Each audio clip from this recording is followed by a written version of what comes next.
Hola, buenas tardes. Estoy con la doctora Marcela Martinelli, doctora en psicoanálisis y psicología también, creo, y para entrevistarla para Popsi entre el psicoanálisis y la cultura pop. Buenas tardes, Marcela, ¿cómo estás? Hola, Débora. Un gusto, muchas gracias por la invitación. La verdad es un placer y bueno, a tu disposición. Sí, hace ratitito estábamos hablando y me empezaste a platicar, empezaste a decir tu visión sobre cómo estamos banalizando la violencia pues, en México, supongo que en el mundo también, y me gustaría que retomáramos eso que estabas comentándome. Sí, cuando tú me invitaste a hablar sobre el duelo en la cultura pop, primero, bueno, yo muestro mi ignorancia de a qué nos referíamos con la cultura pop. Cuando tú me dices que tiene que ver con esto que ahora estamos recibiendo de la cultura en general, ya entiendo. Y me parece que para poder contextualizar algo en relación al duelo, eh, me gustaría empezar a platicar a cómo yo creo que se está viviendo en la actualidad la violencia. ¿Por qué? Porque a mí me parece que el duelo es una forma de violencia que el individuo tiene que vivir subjetivamente. Okay. Me parece que no, eh, no, es, no es cierto que el duelo sea un proceso que se viva así suavecito, no, me parece que es un proceso violento para el sujeto. Y en ese sentido, creo que estamos ahora viviendo una violencia que se está banalizando. ¿A qué me refiero? Que si uno se pone a ver la tele y escucha las noticias, constantemente nos están diciendo muertos, muertos por narcotráfico, muertos por la pandemia, muertos por ayer mismo, un doctor, un cirujano, acá en la Ciudad de México, 2 motociclistas lo entroncan y lo matan. Pero no es un balazo, son muchísimos balazos.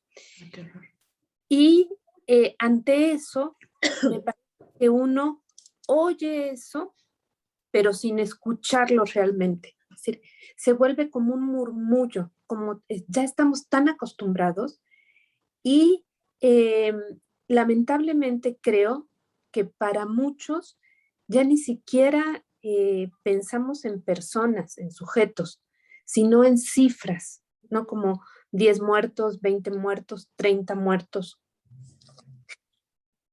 Por lo cual siento que eso también nos ha llevado a un cierto consumo de una serie de propuestas cinematográficas, de series, en donde a veces la muerte se trata, eh, es curioso, me parece que es una cuestión paradójica, se trata así masivamente, ¿no? Por ejemplo, en estas series de narcotráfico, ¿no? Sí. Pueden matar a 20, ¿no?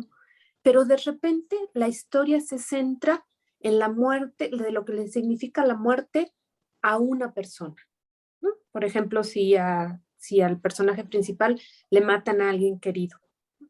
Y entonces creo que ahí justamente se está viendo lo paradójico, ¿no? Lo paradójico de estas propuestas que estamos viviendo, ¿no? Por ejemplo, con la pandemia. Creo que nos están diciendo de los miles de muertos que tenemos, ¿no? Pero cuando a alguien se le muere a un ser querido, ya ahí sí se escucha esa muerte, sí, Sí. sí se escucha. Y tiene un significado el duelo totalmente diferente a esta cuestión masiva de todos los muertos que como país estamos teniendo. Y que ahí creo que ni siquiera estamos pudiendo hacer como una cuestión de un proceso de duelo. Sí, me parece bien interesante lo que estás diciendo. Mientras estabas hablando, más bien me vinieron a la mente muchas cosas. Yo vivía en Morelia, no sé si te acuerdas, cuando en el 2008 fue el granadazo en las fiestas patrias. Yo vivía 16. ahí, de hecho estaba en el grito, no me di cuenta hasta que llegué a mi casa. Y yo recuerdo mucho que yo estaba, desde ahí como que mi enfoque a las noticias fue otro, como que me hice adicta un poco a estar checando el ejecutómetro que se hizo muy popular, ¿no? Por las matanzas que había en todos lados. Y además también otra cosa que me sucedió fue que me frustraba mucho con otras personas porque cuando les decía o les platicaba o salía tema, lo que había pasado en Morelia, lo que estaba sucediendo en el país, era muchísima indiferencia, muchísimo, pues eso pasa, la gente recibe daños colaterales, ¿no? Entonces me frustraba mucho esto. Otra cosa también, por ejemplo, pues, en el sexenio pasado, cuando fue la desaparición de los 43 muchachos, había como, sentí yo como mucho contraste, ¿no? En la sociedad entre algunas personas que sí mostraban pues duelo, dolor, preocupación, indignación y mucha sociedad que parecía no sentir nada al respecto. Y pienso a veces, no sé tú qué piensas al respecto, que mucho de este consumo de series tan violentas, no solamente las de narcos, sino se me vino a la mente, por ejemplo, Game of Thrones, que fue muy común y que había muchísima violencia, de alguna manera son eventos que nos permiten sentir algo, ¿no? Como que no sé, como si a veces esas cosas nos parecieran atractivas porque nos hacen sentir algo, nos hacen tal vez ser conscientes del dolor o de la muerte por el cariño que se le toma a ciertos personajes o el odio que se les toma a ciertos personajes y de alguna manera nos ayudan a, como un tipo de droga, de poder sentir algo que no hemos asimilado en la vida real. No sé qué pienses de esto o si estoy yéndome por otro lado. No, yo creo que sí, y que por eso han tenido tanto éxito ahora, por ejemplo, las series. Creo que de alguna manera em, se están, se están dando, se está dando cuenta justamente la industria cómo puede tenernos cautivos más tiempo y creo que con un producto que es que puede ser muy atractivo y que creo que también muchas veces es de fácil acceso. Y creo que con esto eh, pienso en lo que estás diciendo, Débora, que es fácil a veces identificarse con algunas situaciones, con algunos personajes, con algo. Y creo que también, no tan solo por cuestiones que vivimos, sino creo que también es como por cuestiones que nos gustaría en algún momento vivir o una realidad que nos gustaría tener, ¿no? Por ejemplo, antes México sigue siendo, pero bajó. Antes México era un gran exportador de telenovelas, ¿no? Y era muy, muy apreciado. Por ejemplo, en Argentina, las telenovelas, en Sudamérica, las telenovelas de México se veían mucho. Ahora es al revés, ahora nos llegan a nosotros, por ejemplo, telenovelas turcas, telenovelas de otros países griegas, que antes uno no se imaginaba, ¿no? ¿Y por qué? Porque hay como una posibilidad de identificarte con una realidad otra, ¿no? Y creo que lo que nos está pasando también es cómo nos identificamos con realidades tan ajenas a nosotros. Yo pienso, por ejemplo, el boom que están teniendo las series norteamericanas, como este consumo que hay en México de una realidad norteamericana que lamentablemente es una realidad inaccesible para nosotros, ¿no? Si tú piensas cuáles son las series más vistas, son series en donde hablamos de gente rica, gente rica que tiene problemas de rico, ¿no? Sí. Y que algunos se quedan atrapados en esos, ¿no? O por ejemplo estas series para los jóvenes, Elite, o esas series, ¿no? Que son niños ricos y que ahí la gente se queda atrapado en otra realidad, en una realidad ajena, pero que muchas veces es una realidad que, pues, que se quiere tener, ¿no? Y en eso, por ejemplo, pienso que ayer justamente leí el artículo que escribiste sobre esta película mexicana, que no le vi. Asfalto. Exactamente. Y dije, bueno, qué importante que se pueda hacer en México o algo así.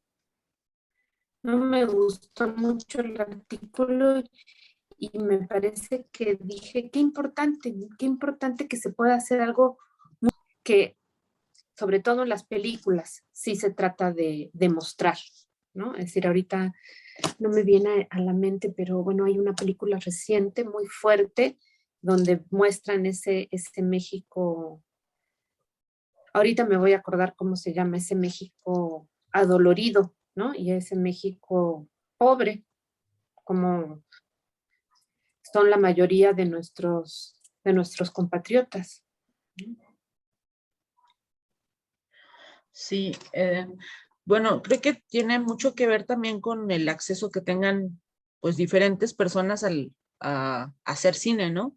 Me gustó mucho de esta película justamente que las guionistas pues eran mujeres que salieron de ese contexto, que vivieron justamente en esas zonas de Santa Fe cuando todavía no se hacía la zona rica y que han trabajado, han luchado mucho por presentar sus guiones en el cine y pues rara vez les han dado, más bien, no habían tenido chance hasta que este cineasta, que por lo regular hace películas con temática de gente gay, las escuchó, le gustó bastante y quiso llevar su guión a la pantalla, pero no es lo común, ¿no? Que haya interés en las historias de gente pues que no tiene mucho dinero, que no es extraordinariamente bella o que no representan algo aspiracional para el mexicano, ¿no? Es complicado eso. Y sí, o sea, me parece también, como dices, muy importante el que se pueda ver otras cosas, que se pueda ver distintas realidades en la televisión. Y pues sí, en la televisión, en este caso, por todas las plataformas que hay, ¿no? En las que uno puede acceder a ellos, pero también, pues se me hace interesante esto que dices, como que uno como sujeto normal no quisiera aceptar su realidad y prefiera consumir cosas que lo hacen salir de ellas, ¿no? Aunque presenten también problemas, aunque presenten dolor, aunque también haya cosas violentas, pero una realidad de alguna manera más soportable, porque se ve entre nubes, pues, ¿no? Eh, no sé, en un lujo que la mayoría de nosotros pues no podemos acceder. Sí, y me parece que sí, y retomando esto del duelo, me parece que ahora nuestra realidad mexicana nos ha llevado también a convivir con otra forma de duelo que cada vez está siendo más común, que es este duelo interrumpido. Es decir, un duelo que, que no puede tener lugar porque no se sabe qué pasa con la persona que desaparece de la vida de quien tendría que llevar a cabo el duelo. Sí. Y en ese sentido, te comparto, Débora, que por ejemplo la fundación a la que pertenezco, la Fundación Social del Psicoanálisis, estamos haciendo un trabajo cercano con diferentes asociaciones, pero una es el Consejo Nacional de Apoyo a Mujeres que han sido víctimas de la violencia, CONAVIM, y también a la Red de Enlaces Nacionales, que es una red que justamente organiza y está en contacto con familiares de desaparecidos. Y lo que nos ha pasado es que en una ley que se acaba de hacer, en una ley acerca de la desaparición forzada, estos grupos posibilitaron que se hablara de un duelo interrumpido, es decir, que este duelo que no se puede llevar a cabo, ¿no? Porque lo que se plantea es que hasta que no haya cuerpo, no hay muerte certera. Sí. ¿Sí? Es decir, la muerte siempre está en el horizonte, pero no hay una certeza de esa muerte. Un proceso de duelo totalmente diferente al proceso de duelo de una persona que tienes la certeza de su muerte. Y podríamos decir que a lo mejor eso no es un duelo, pero al mismo tiempo sí es un duelo, porque no tienes presente a esa persona que no sabe su paradero, ¿no? Y entonces no acepta su muerte, pero de alguna manera vive su ausencia. Sí. Y mucha gente vive por esa ausencia, paradójicamente, ¿no?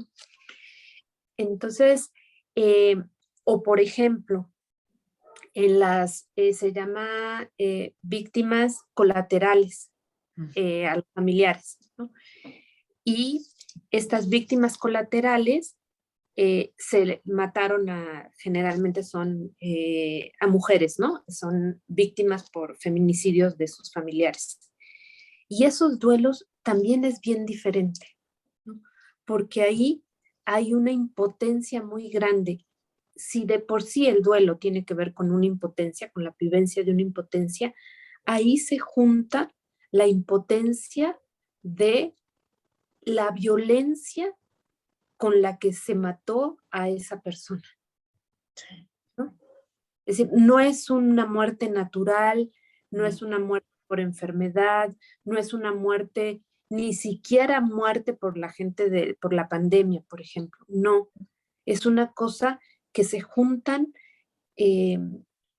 dos violencias o muchas violencias, y llevar a cabo un duelo en esas circunstancias es muy, muy complicado.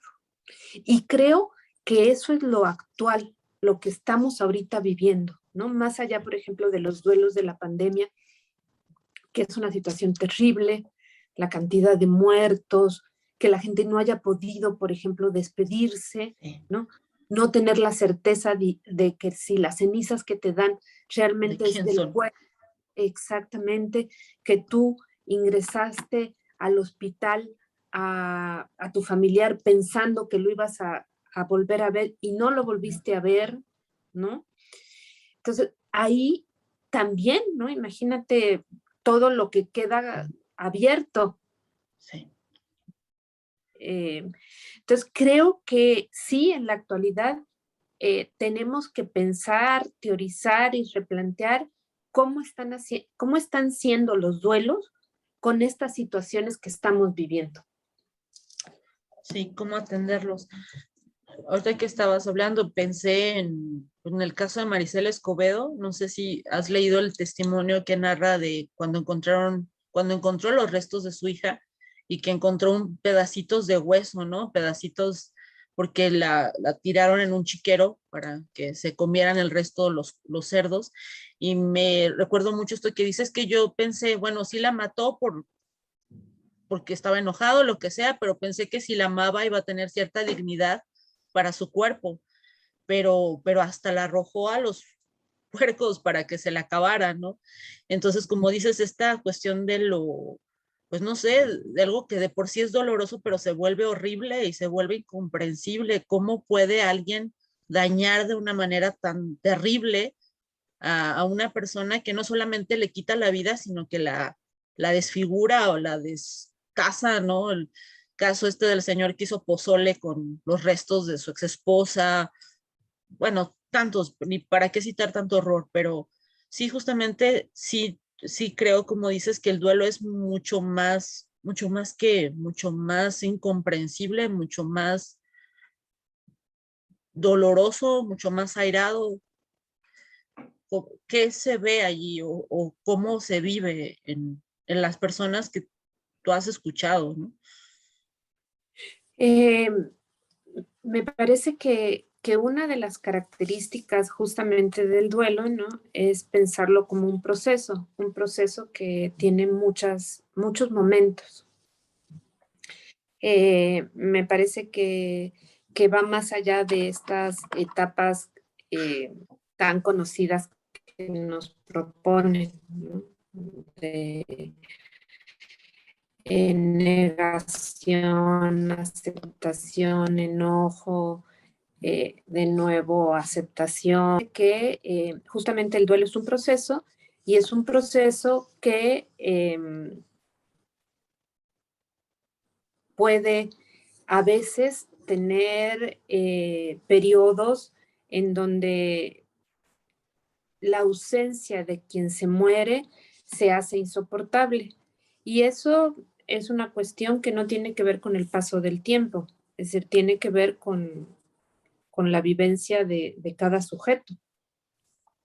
Pero que si bien los duelos de una persona amada que se murió, una persona querida que se murió y que se pudo llevar a cabo el proceso de la sepultura, etcétera, me parece que permite algo que los otros casos no están permitiendo.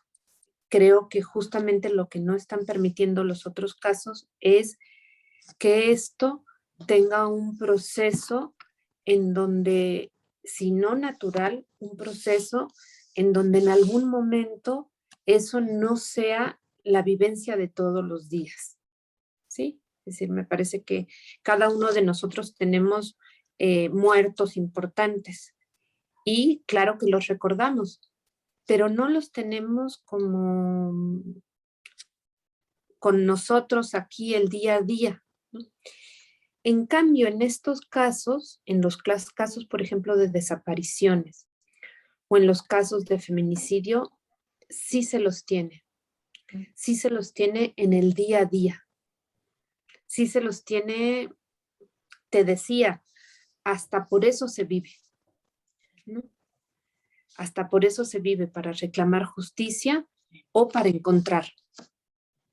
Y entonces es como unas vivencias que van pasando de un gran enojo a una gran tristeza y después, curiosamente, muchas de esas personas es una forma de lucha cotidiana, de sostén de vida. Pero imagínate qué fuerte que el sostén de vida sea la desaparición, como decían hace 3 días, ¿no? Que fue el día de las, de, Mundial de del, los Desaparecidos. ajá, de las víctimas de desaparición forzada. 90,000. Fíjate, Uy, 90. qué horror. Esos 90,000 que aparte el acto fue muy significativo con las ropas de Ropas. los desaparecidos. Pusieron los nombres y pusieron justamente nos hacen falta 90,000 o dónde están, ¿no? Entonces, me parece que ahí hablamos de otro tipo de duelo, de un duelo que acompaña y puede ser un acompañamiento de toda la vida.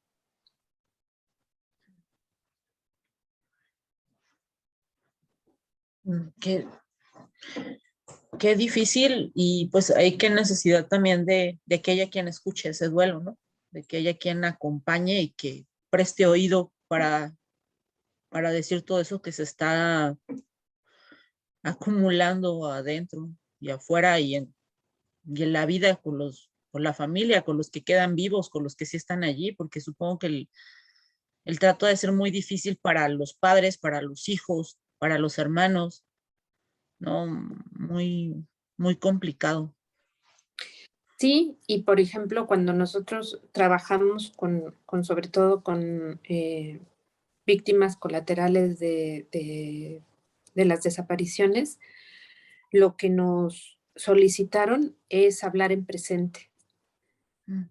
Nunca hacer referencia en pasado a la persona que se está buscando.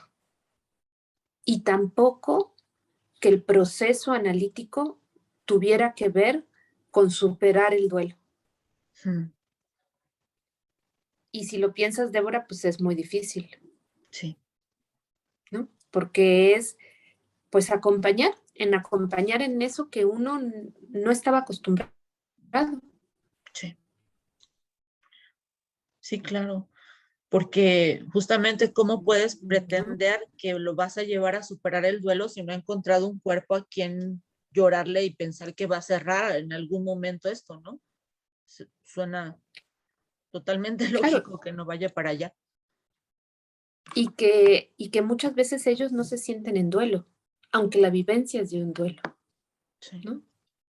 Ellos no aceptan tener un duelo.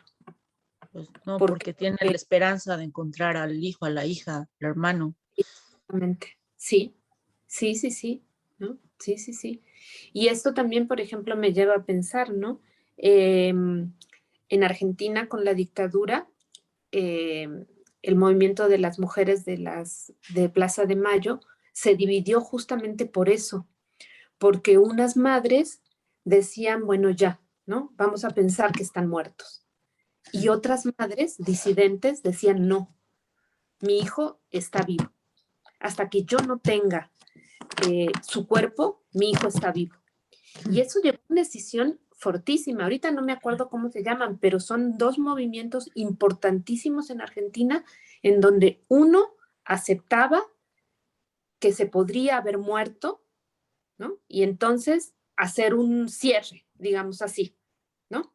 Y otro grupo no lo aceptó. Y eso llevó una decisión hasta este momento, ¿no? Que sigue la lucha y siguen los cuerpos de miles de personas sin saber qué pasó. Sí. Ujú. No, y qué interesante, como dices, en la cuestión de acompañar, ¿no? Porque no, pues, no sé, sería como lo más amigable, lo menos tóxico, decir, pues sí, ya date por hecho que pues la persona está muerta, cierra, haz una conclusión, como ya, ¿no? Pues, pasa de ahí, pero pues ¿por qué? ¿Por qué? O sea, sí entiendo la cuestión de las mamás que lo dan por perdido, pero también entiendo la cuestión de las otras de no, hasta que no tenga la certeza, ¿por qué ya voy a darme por vencida hasta cierto punto de pensar que está muerto? Existe la posibilidad, es muy interesante ponerse en una posición de acompañar más que de llevarlas a algún lugar. Y, por ejemplo, ahorita que dijiste, y tú dijiste, hablaste justamente de las mujeres, me parece que ya es algo que se sabe, ¿no? Que la lucha de los familiares, sobre todo, tiene que ver con las mujeres. Sí. Las mujeres son las que más buscan.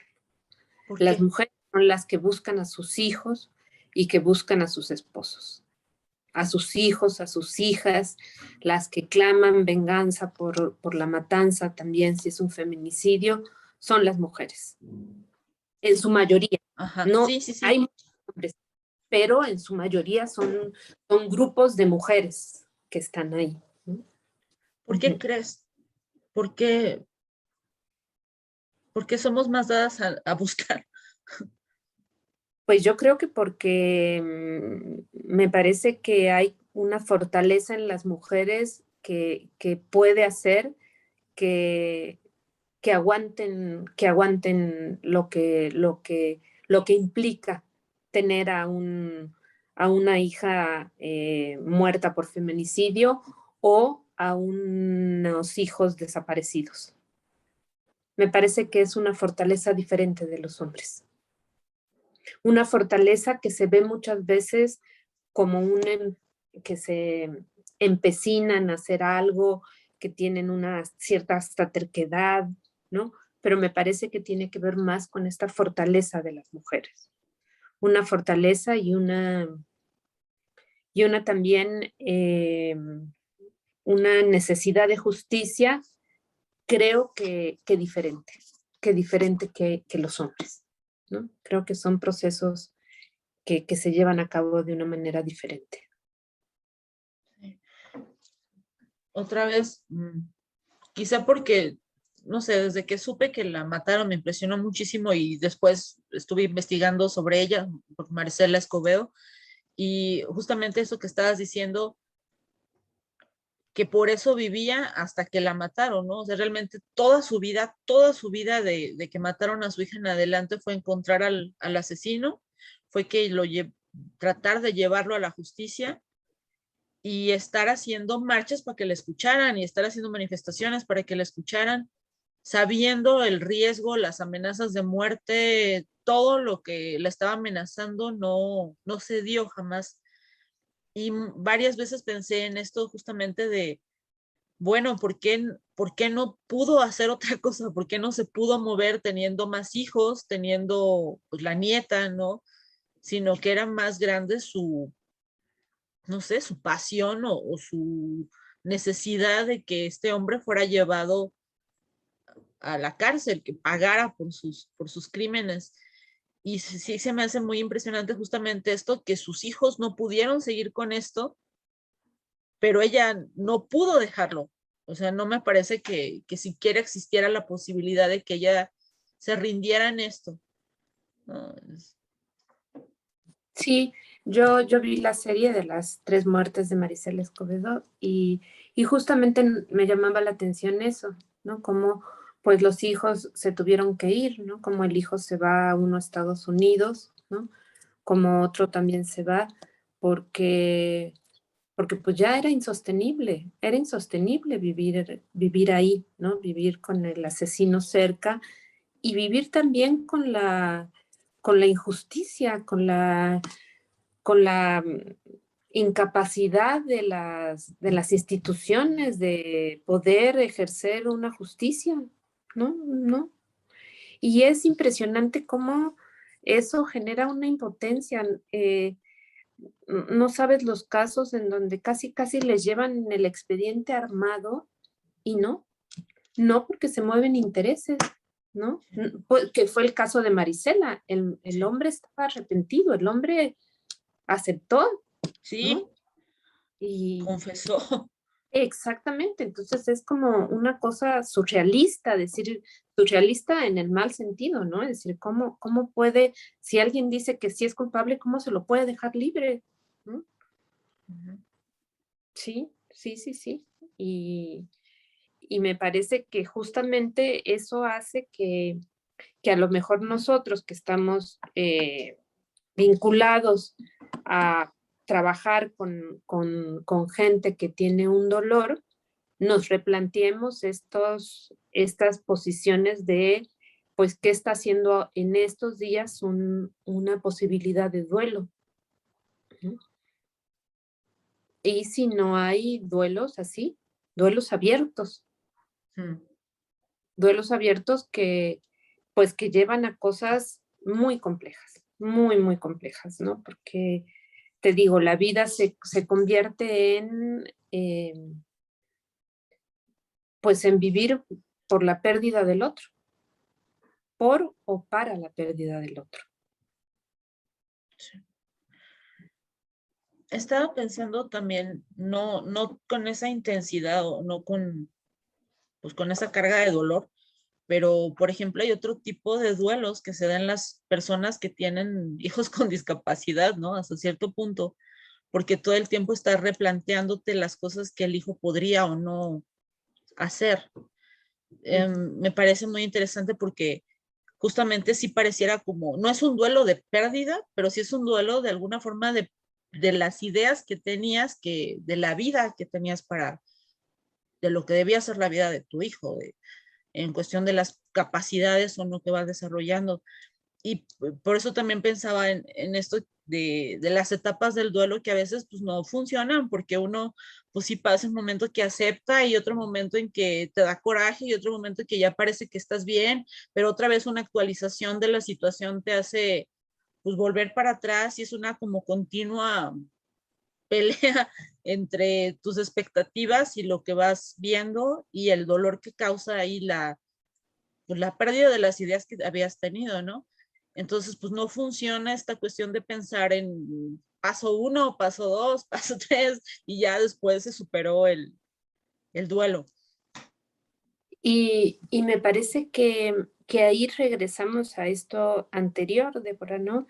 ¿Cuántas veces no esto es una función de las madres, ¿no? Como muchas veces quien está ahí ante esos hijos son las madres, ¿no? Las madres más que los padres, ¿no? Me parece que muchas veces quien se hace cargo de esta diferencia de los hijos son las madres las que están ahí todo el continuo con lo que el día a día las enfrenta. Y creo que tienes mucha razón, porque podríamos pensar, ¿dónde queda, como decía Freud, ¿no? Su majestad el bebé, es decir, ¿dónde queda His Majesty the baby? Es decir, ¿dónde queda todo eso que uno deposita de que mi hijo va a cumplir mis expectativas fracasadas, ¿no? Es decir, mis fracasos, mi hijo los va a tener que subsanar, ¿no? ¿Y qué pasa con eso? Es decir, ¿qué pasa con eso cuando yo me doy cuenta que mi hijo pues conlleva y tiene sus propios dolores, ¿no? Y no va a poder llevar a cabo eso que yo idealicé que lo iba a hacer. Es decir, ¿dónde queda eso? Y me parece que eso es algo muy fuerte para las madres y los padres, porque es una pérdida de eso, pero también me parece que es muy complicado porque es todo el tiempo enfrentarse a un futuro difícil. Si bien es cierto que uno para los hijos nunca sabe cuál va a ser el futuro, cuando tiene un hijo con unas ciertas complicaciones ante la vida, sabe que su futuro va a ser difícil, ¿no? Y entonces creo que eso también es un duelo de un futuro que uno creía que le iba a dar a sus hijos o que le iba a permitir tener. Sí. Y que muchas veces eso es vivido más por los cercanos que por los niños, niñas, adolescentes mismos. Ellos, Sí. ellos son mucho más felices que los que están a su alrededor. Sí, ¿No? definitivamente sí he visto eso, porque pues ellos están viviendo su vida, ¿no? Están viviendo la realidad de lo que sí pueden hacer, de lo que sí pueden lograr, están viviendo su presente, no como la mayoría de nosotros ya hasta que estamos grandes empezamos a pensar en el futuro, pero sí los padres sobre todo pues están haciendo todo el tiempo un ajuste de expectativas, de posibilidades, de qué me alcanza la vida para poder darle o para poder subsanar esta situación. Sí, es muy, muy complicado y sí también te digo, en este caso me parece también un duelo abierto. Sí, sí, sí, sí, me parece que ahí se juntan también la realidad con la fantasía de la madre y del padre, ¿no? La realidad y la fantasía, ¿no? Eh, todo lo que se plantea como si hubiera, si se pudiera, todas estas cuestiones y que es muy complicado, ¿no? Y creo que también toda madre y todo padre lo vive de diferente manera, ¿no? A lo mejor no con tanta agudeza ni tanta presencia, pero siempre los padres están en un hilito, ¿no? De no saber qué va a pasar con sus hijos, ¿no? De qué va a pasar, y más en estos momentos tan complicados, y más si son mujeres. Me parece que es una realidad que no podemos decir que no es cierta. No, me parece que en estos momentos, en este México y en este mundo, tener hijas es mucho más complejo de que tener hijos. Mucho más difícil. Sí. Hace tiempo estaba platicando con un amigo, tiene una hija guapísima, y me acuerdo que la dije, qué guapa está tu hija. Ay, sí, qué pinche miedo. En lugar de, si es cierto, me pavoneo como papá, no inventes, qué miedo, porque cuánto riesgo hay afuera, ¿no? Uh-huh. Cuánta posibilidad de daño hay afuera. Claro. Claro, y me parece que eso también implica cómo cada uno se tiene que posicionar ante este otro y cómo respetar la libertad de estos otros en su diferencia, ¿no? En su diferencia. Y bueno, me parece que todo sujeto tiene sus posibilidades y sus imposibilidades y que tenemos que, y que es a lo mejor lo que hace el psicoanálisis, cómo estar ahí para que las imposibilidades no se vuelvan impotencias. Esa frase me gustó. ¿Cómo hacer que las imposibilidades no se vuelvan impotencias? Interesante de pensarlo. Y lo piensas, ese es lo que somos los neuróticos. Los neuróticos muchas veces vivimos la vida como si fuera una impotencia, ¿no? Es decir, no hay no, es una cosa ya así dramática, ¿no? Ya no me voy a bañar, no voy, y ya no, el día ya valió, ¿no? Pues es una imposibilidad y posibilidades, pues hay que hacer cosas. Y me parece que eso es la neurosis justamente, ¿no? Y que muchas veces a lo mejor la pandemia lo que posibilitó es cómo ante la imposibilidad tengo que hacer para que no se vuelva mi día una impotencia total, ¿no? Uh-huh. No puedo ir, no puedo no sé qué, no puedo no sé cuánto, no puedo, pues sí, y bueno, ¿y qué hago con eso? ¿No? Me parece que fue un ejercicio de lo real en nuestra vida.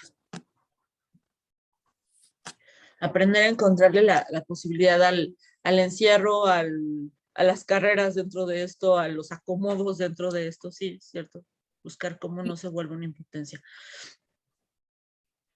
Pero, bueno, no sé, es que pensando en eso varias veces,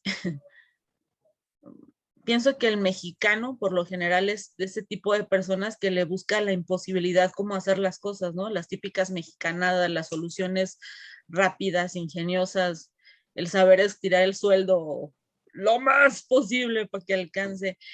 Y pues sí, es algo que nos ha ayudado a sobrevivir, obviamente, como raza, como nación. Pero no, eso también es parte de, no sé, o sea, le encontramos tantas posibilidades a la imposibilidad que no nos hace eso muy poco capaces de rebelarnos o de enfrentarnos o de decir ya basta con que se me sigan recortando cosas. O sea, no nos juega en contra tanta buena onda. Pues yo creo que, pues que sí, que no, ¿no? Creo que si nos damos cuenta, poco a poco, ¿no? Poco a poco hemos podido decir un hasta aquí en diferentes ámbitos y creo que eso lo estamos viviendo con las nuevas generaciones de mujeres. Creo que es muy valioso lo que está sucediendo, ¿no? Como decir un hasta aquí, ¿no? Un hasta aquí a no poder salir a la calle como quiero salir, un hasta aquí a que me vean nada más como un cuerpo caminando, un hasta aquí a una serie de cosas. Y creo que está siendo difícil, pero creo que en algún lugar sí está posibilitando otras cosas. Y creo que en ese sentido, las mujeres, aunque suene raro, llevamos la delantera. Creo que llevamos la delantera en muchas cosas que están sucediendo. Sí. que todavía está complicado, pero que han surgido movimientos que antes no se pensaba, que podía existir, ¿no? Y que Sí. ahora los estamos viviendo, ¿no? Y que no estoy hablando de movimientos radicales ni nada de eso, sino movimientos en donde hay una lucha por pequeñas cosas que son en el fondo grandes posibilidades, ¿no? Sí. Sí, y creo que también hay como unas ciertas ganas de hablar con más verdad, ¿no? Como más verdad. Por ejemplo, el otro día me gustó mucho un, un concepto que encontré que era la posibilidad, la tóxica, espérame, positividad, la positividad tóxica. Y me gustó muchísimo porque creo que es la posibilidad de, no es cierto, échale ganas. No, Sí. no va por ahí. No va por ahí de, ándale, o estas cosas que quedan más como dichos que realidades, ¿no? Te va mal te va mal por lo que haces, ¿no? Es decir, te va mal porque eres un flojo, no tienes dinero por flojo, no tienes novia por feo, ¿no? Es decir, como esa facilidad con la que se dan consejos que no sirven para nada, ¿no? Ujú. Y cómo creo que estamos en un momento de sociedad en donde hay como mucho más verdades que estamos viviendo y que se nos estrellan y que es en ese sentido, creo, no tan fácil que nos doren la píldora, ¿no? Creo que no es tan sencillo como que te digan échale ganas, tú puedes. No, no. Sí, eso sí me gustó, bueno, de las tantas cosas que me ha gustado de estas nuevas generaciones, pues en que ya no soportan muchas cosas, ¿no? Que ya pueden decir, no, pues me estás hablando mal, me estás faltando al respeto, esto no lo quiero, esto sí lo quiero. Y como si bien dices, son pequeñas cosas, pero que van cambiando nuestra forma de enfrentarnos a los demás, no tanto en enfrentamiento en choque, sino de hacer frente, pues, ¿no? De presentar cara. Y justamente también esta cuestión de sí, no es que no pueda hacerlo con estas limitaciones, me hiciste que recordara los videos de un tutorial de maquillaje para una mujer golpeada. Eso se me hizo súper fuerte, que hasta pues era tan común que hasta presentó, bueno, mira, si te pegan aquí, te puedes maquillar así.